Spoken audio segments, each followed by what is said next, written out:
Okay, so have you ever, like, reached into your pantry to grab an onion? Uh-huh. And, it's one of those ones that's maybe a little softer than you'd like it to be. And you're just Yeah. like, whatever, I'm just going to use it anyway. Well, today we are diving into a Reddit post where that exact scenario Oh. sent someone to the ER. You're kidding. I'm not kidding. Oh my gosh. So this woman, Wow. she was making arroz caldo. Okay. Have you ever had arroz caldo? I have not. It's so good. What is it? It's like a Filipino chicken and rice soup.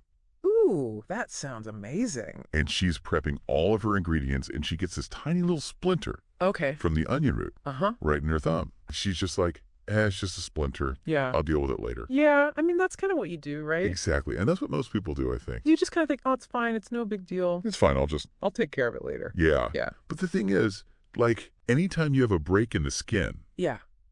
that creates like an entry point for bacteria. You're totally right. And, especially when you're dealing with something like an onion that's been sitting out, Yes. it could have all sorts of bacteria. It was a rotten onion. Oh, my gosh. Yeah. So it's not just a splinter. It's a splinter. It's a splinter with like full of bacteria. a side of bacteria. So she wakes up the next morning, Okay. red streaks up her arm, Oh, no. swelling, This is not good. pain, the whole 9 yards. So she checks in with a telehealth service. And right away they're like, this is a bad infection. It's advancing. You need to go see a doctor in person. Wow. Like right away. Yeah, you don't want to mess around with something like that. But they did prescribe her some oral antibiotics Okay. for potential phlebitis and cellulitis. Oh, those are some scary words. I know they sound really scary. Yeah, can you explain, like... So basically what those are, phlebitis is like an inflammation of a vein, Okay. and cellulitis is a skin infection. Uh-huh. But it can spread really quickly if you don't take care of it. And those both sound like things that you do not want to... Yeah, you don't want to mess around with those at all. Yeah. So she goes to an urgent care, Okay. and the doctor's there. They take one look at her. They're like, no, Uh, this is too serious for us. You need to go to the ER. wow, so it went from like a little splinter A little splinter at the ER? to the ER. That escalated quickly. So they do the whole thing at the ER, blood cultures, 5E antibiotics, Oh, wow. the whole work. And they have to surgically remove this tiny little splinter Oh, my God. from her thumb.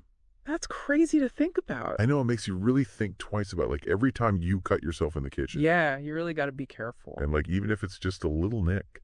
Especially with like raw ingredients and stuff. Yeah, because you just never know what kind of bacteria. Like produce can have a lot of bacteria on it. Yeah, you never know what's lurking in there. Yeah. So here's the thing that I thought was really interesting. Okay.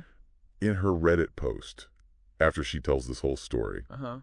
she ends it by saying, Yeah. but the arroz caldo was delicious. After all of that, she still enjoyed her meal. She still enjoyed her meal. That's amazing. Which, I mean, I guess that's good. That's dedication. But it does make you think, like, maybe we need to be a little bit more careful Absolutely. about food safety. Yeah, especially with raw ingredient, because you just never know what's on there. You could be handling something that's really dangerous and you don't even realize it. Exactly. Yeah. So the comments on this Reddit post were wild. Some people were just, like, shocked. Yeah. Like, oh my God, I can't believe this happened. I handle onions all the time. I know, me too. This is terrifying. Right. Imagine dying from grabbing an onion. That was one of the comments. It's unlikely, but it is possible. So what can we do to like protect ourselves? Okay, so I think, first of all, Yeah. inspect your onions. Okay.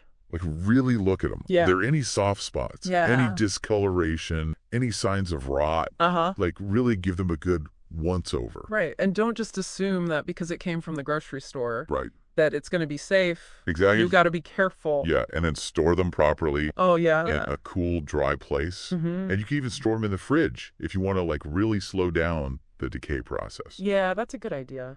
Yeah. So this whole thing has got me thinking, like, what other seemingly harmless everyday things are actually, like, secretly dangerous? That's a good question. Right. Like, what about my collection of vintage cookbooks? Yep. Are those harboring some ancient mold spores? We don't need to be paranoid, but I do think it's a good reminder to be aware Yeah, of potential risks in our surroundings. absolutely. Even the things that we think are harmless. They might need a good cleaning every now and then. So what are our takeaways here? I mean, it seems like the main one is... I think the main one is don't underestimate the power of a rotten onion. Seriously. Yeah. Inspect your produce carefully Yes. and maybe give those vintage cookbooks a good dusting. A little dusting can't hurt. What do you think? favorites. Yeah, tell us about your onion-related anxieties. We want to hear all about them. We'll see you next time. Bye. Bye.